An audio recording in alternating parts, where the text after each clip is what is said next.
Então, gente, estou aqui de novo ocupando aqui invadi o espaço do Dunker, então quer dizer que eu sobrevivi à primeira tentativa, né? Então vamos lá, vamos pegar aqui as questões que foram enviadas, gentilmente enviadas para o Dunker. A Ana Helena do Nascimento, ela faz a seguinte questão: nessa questão da sexualidade na infância e como os pais devem trabalhar o assunto sexo no trato com os filhos e crianças, tive uma mãe com muito bom desempenho. Quando eu tinha uns 6, 7 anos, ela me deu um livro de presente, Como Nascem os Bebês, que é um clássico. Lembro que havia ilustrações acompanhando pequenos textos, começavam mostrando a cópula entre diversos animais, até chegar aos humanos, que mostravam um homem por cima de uma mulher sobre os lençóis. Daí houve um episódio bem engraçado na minha infância. A empregada doméstica de minha avó engravidou e eu estava na casa da minha avó enquanto acontecia uma discussão sobre como fazer diante da situação, porque a moça estava desesperada chorando. Eu estava por perto, prestando atenção na conversa, e a certa altura falei: mas eu não estou entendendo como a Rosa ficou grávida, porque ela namora com o Silvio sentada no banco da varanda. E eu vi no livro que para fazer filho tem que estar deitado. Aí ela falou, kkkk. Minha mãe não estava presente, eu lembro que uma tia me repreendeu. Isso não é assunto para criança e você já devia estar dormindo. Kkkk. Houve uma situação com a filhinha de uma colega do tempo da faculdade. A garotinha estava com uns 5 anos e eu brincava com ela no banco de trás do carro, enquanto minha colega estava na frente ao lado do marido. A brincadeira era um jogo com palavras em que era preciso acertar as letras na escrita. Num certo momento, ela escolheu a palavra xoxota. Minha colega, então, de imediato repreendeu. Maíra, o que é isso? Eu ri e falei para a colega, qual é o problema? Vamos, Maíra, xoxota, como é que escreve? Maíra hoje já é uma mulher por volta dos 40 anos e provavelmente já é mãe. Será que ela teria repetido com seus filhos crianças a repreensão de sua mãe diante da palavra xoxota? Impressionante o tabu em torno do assunto sexo, seja para tratar com crianças ou entre adultos. O Vinícius Lima manda um elogio para o Dunker, viu, Dunker? Excelente vídeo. Professor, como fica a questão das relações sexuais, beijos, carícias, etc., entre crianças da mesma faixa etária? Como os pais devem lidar com esse tipo de acontecimento? E entre adolescentes, poderia haver sexo livremente? Como fica a questão do consentimento, que juridicamente não existe para essas idades? Tatiane Salomão. Professor, eu acredito que não deveria ser chamado sexualidade o ato de descobrir o próprio corpo por uma criança. Muito menos sexo, um ato em que uma das partes não quer, ou não pode, ou não tem condições de oferecer consentimento. Infelizmente, a cultura está tornando a infância cada vez mais curta e mais vazia. Mas afinal, no interesse de quem e com qual finalidade? Quando percebi minha filha assistindo Mônica adolescente, que não é para a idade dela, com certo interesse, e eu comentei que aquele conteúdo encurtaria a infância dela, ela simplesmente não assistiu mais. O Freud já dizia, não com essas palavras que eu vou usar aqui, que os pais se embananam bem quando vão tratar da sexualidade dos filhos, e que talvez não sejam as pessoas mais indicadas para tratar do assunto, porque justamente os pais que amam tanto e são tão dedicados são próximos demais dos filhos e projetam sua própria angústia nos filhos, impedindo muitas vezes de terem aquela distância necessária para lidar com o tema. Além do que, a gente se embanana com a nossa sexualidade regularmente e não ia ser diferente nessa cena, né? No qual você está ali como responsável pela criança, morrendo de medo que aconteça alguma coisa ruim com ela. Então ele indica que às vezes um padrinho, madrinha, tio, tia, professor, sejam as pessoas mais capazes de tratar da sexualidade sem essa angústia que os pais têm para tratar do tema, e que a criança percebe que deve ter alguma coisa diferente nesse tema, uma vez que ele causa mal-estar na família. A gente vive uma situação muito complexa em relação à questão da sexualidade, porque a sexualidade, a forma como ela é vivida, também é uma convenção social, tá? Então você vai ter, por exemplo, em povos nativos brasileiros, mas grande parte dos povos nativos no mundo, você tem que, às vezes, a criança... Vou dar um exemplo que eu acho bem pitoresco, bem interessante. A criança nasce e ela é considerada criança. Não importa se é menino ou menina, é considerada criança. E aí, a partir do momento, ela tem a primeira menstruação, que é a menarca, ou ela tem a primeira poluição noturna, e ela vai ser considerada, ela vai ser assimilada ao grupo, imediatamente ao grupo dos adultos. Então vai passar por alguns rituais de iniciação e a partir daí ela é assimilada para o grupo dos adultos. Então nesses grupos a criança passa a ser considerada um adulto e aí ela vai casar com quem for determinado ali, vai viver uma vida de adulto, né? Então passa por vários rituais, alguns rituais são bem puxados, mas ela é assimilada ao grupo dos adultos. É um jovem adulto que tem muita coisa para aprender, mas não tem a ideia de adolescência, por exemplo, que tem para nós. Para nós, a infância é uma criação recente, uma criação da modernidade, que vai sendo nada mais do que um cercadinho, na qual você tenta proteger a criança das informações que vêm de fora que não seriam apropriadas para o desenvolvimento dela. Então você sai, por exemplo, de um funcionamento mais da Idade Média, na qual a criança tinha acesso à sexualidade dos adultos, tinha acesso a bruxa sendo queimada na praça, tinha acesso a tudo, né, ao trabalho, e passa por uma reformulação e a criação da própria ideia de infância, que é uma proteção até que a criança esteja, aquele sujeito esteja ali formado e apto a entrar no mundo adulto. Então ela vai para a escola, onde ela vai aprender coisas paulatinamente, ela vai ser privada da sexualidade dos adultos, então a sexualidade começa a ser um assunto privado. Então você vai ter autores, por exemplo, como Philippe Arrier, que vai falar da história da infância. Você vai ter, por exemplo, o Philippe Danzelot, que vai falar da polícia das famílias. Você vai ter a Elisabeth Badinter explicando ali a construção do mito do instinto materno, que foi traduzido como mito do amor materno, mas são textos que vão mostrando essa transição e essa construção da ideia de infância e toda a decorrência daí. Então, para nós, e além da infância, a gente tem a adolescência. A adolescência é ainda mais complicada, porque você tem um sujeito ali plenas forças sexuais reprodutivas, saudável, enfim, ali, né, potente, né, no sentido da possibilidade de procriar, de ir para o mundo, mas para nós a gente retarda todo esse período, né, contendo uma sexualidade que está a 1000 por hora, hormonal, forte, para viver a adolescência, para estar preparado para uma série de coisas, para depois entrar no mundo adulto e ter filho lá com 20 e tantos, 30 anos, quando inclusive a gente tem uma queda da fertilidade, uma queda da potência reprodutiva, né? Então, mas isso é cultural e a gente faz desse jeito, tá? Então, essas convenções, elas têm que ser transmitidas para as crianças.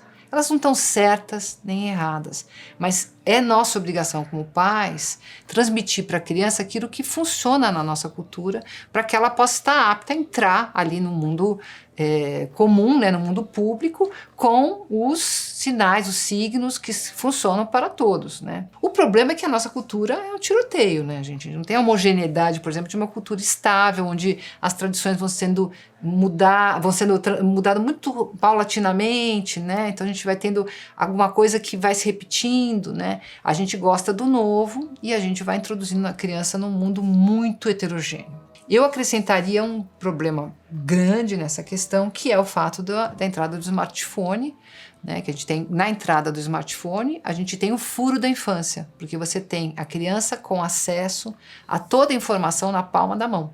Então, se antes a criança tinha que, né, e a gente correndo procurava ali uma revista Playboy, alguma coisa para ver uma coisa diferente, né, algum tipo de informação na rua, dos colegas, para uma experiência, assim, hoje a criança tem acesso.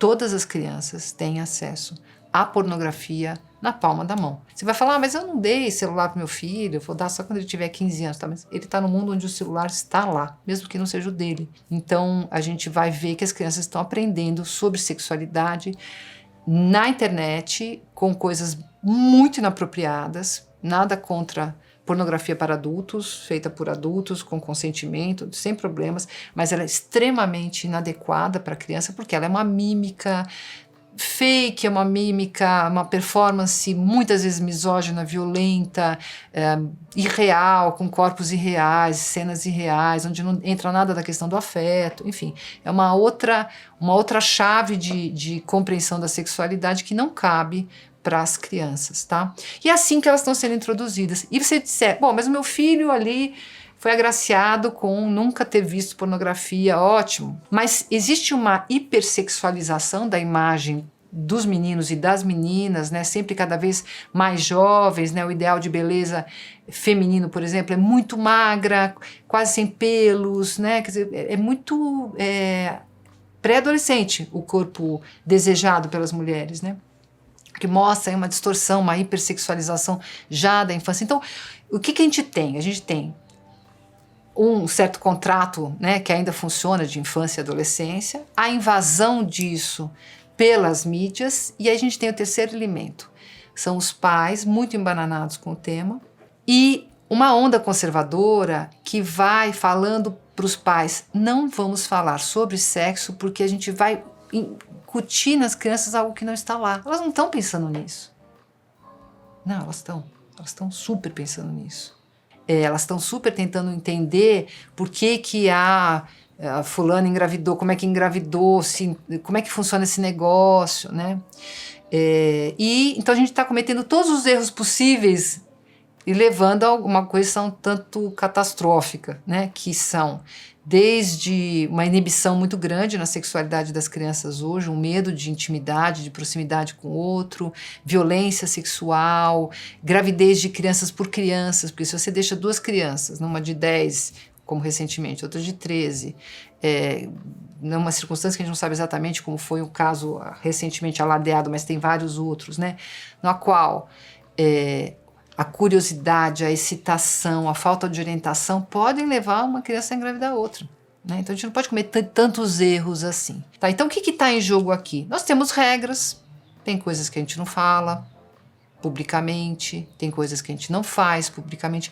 Porque é feio, porque é bonito? Não, porque a gente não faz, a gente tem um combinado, a gente tem vários combinados, né? Encontra uma pessoa, a gente fala bom dia, a gente vai ao banheiro discretamente, não necessariamente diz o que foi fazer, a gente não sai sem roupa na rua. Então, assim também a gente ensina os nossos filhos que, olha, é muito gostoso pôr a mão no pênis ou na vagina, mas não em público, não pode. Não pode, a gente tem um combinado, não pode. Você vai lá no seu quarto, porta fechada, é seu, você pode tocar, mas público não pode. Então não é uma questão de certo e errado, é uma questão de uma convenção que tem que ser observada. Então os pais têm que transmitir isso, não com constrangimento, isso são convenções, porque se você for pegar outras culturas, outras sociedades, as pessoas estão nuas, as pessoas podem até ter uma relação na presença dos demais. Está combinado, não é uma questão moral, né? É uma questão da convenção. Ok, o que significa então, o que eu falo para o meu filho? Né? O que eu falo? Ai, quantos livros que eu tenho que comprar para mostrar? E aí eu vou contar uma piadinha que é o seguinte, a criança, uma piadinha velha, tá?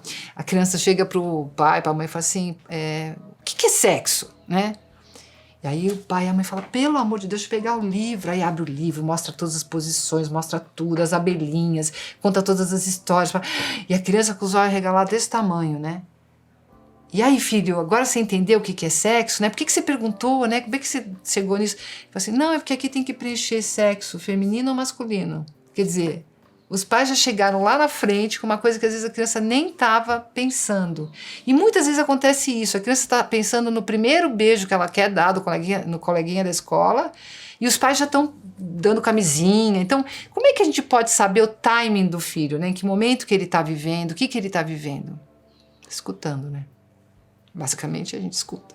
Falar com a criança sobre sexo é escutar a criança, porque elas falam, elas perguntam, elas se interessam, elas dão dicas, elas conjecturam, e se trata mais de sentar com elas, e a gente tem pensado em fazer isso no ambiente escolar, tem sido feito isso no ambiente escolar, mas também no ambiente familiar, quando é possível para os pais aguentarem sustentar, escutar de fato, quais são as dúvidas da criança, porque elas estão tendo acesso à informação e estão tentando elaborar e vão criando uma série de questões que elas não têm para quem perguntar. Então, hoje em dia, a educação sexual, a orientação sexual é mais a criação de um espaço atento a todas as manifestações que as crianças já têm e a possibilidade de escutá-las, para aí sim e ajudá-las a trabalhar com as informações que elas já têm, do que sentar e abrir o livro e mostrar tudo que se passa, porque isso elas já estão vendo, né, bem ou mal. Falar sobre sexo é falar sobre consentimento, sobre intimidade, sobre amor. E aí falar sobre gravidez, falar sobre doença. Então tudo isso, isso que às vezes é muito difícil. Os pais acham que se eles falarem, que é quando a criança está perguntando sobre sexo, ela quer saber como a mecânica de onde vêm os bebês, é uma pista falsa, porque não se trata só de saber como os corpos dos bebês são feitos, que oportunamente ela vai ter na aula de biologia, mas de onde vêm os bebês nos desejos dos pais, né? Me lembra a música da Bethânia, que é Quem Me Chamou. O que me engendrou, que desejo me engendrou, de que lugar eu fui chamado para estar aqui, da onde eu surgi como sujeito, porque se a gente pensar que a constituição subjetiva se dá a partir do desejo do cuidador, do desejo daquele que está ali para o bebê, para que ele possa se constituir como sujeito, então que desejo que me fundou? E essa pista falsa, imaginar que é na relação sexual dos pais. Eu acho que tem várias questões aí, tem as questões edípicas, né? Então os pais se ausentam e deixam a criança e fazem uma coisa que ela percebe que ela não participa, que traz muito prazer e que é privada. Então tem o Édipo, aí, o terceiro excluído. Tem um monte de questões que estão em jogo nessa conversa que não são só sobre a mecânica, a fisiologia, a anatomia do sexo. E se a gente não elaborar isso, a gente não consegue escutá-las, a gente não consegue falar com elas. Mas eu acho que o recado aqui é, olha, estamos numa curva de rio.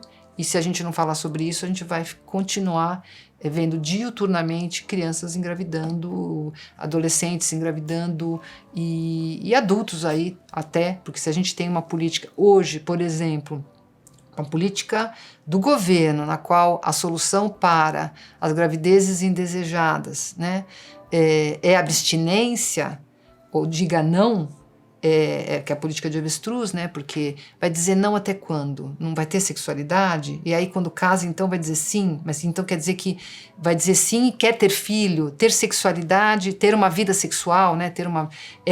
Ter filhos, né? Toda essa confusão, toda essa negação do que se trata a sexualidade humana, que é muito maior do que vir ou não a reproduzir. Isso está em Freud desde o começo, né? No momento em que ele, nos 3 ensaios sobre a teoria sexual, na qual ele vai diferenciando o que é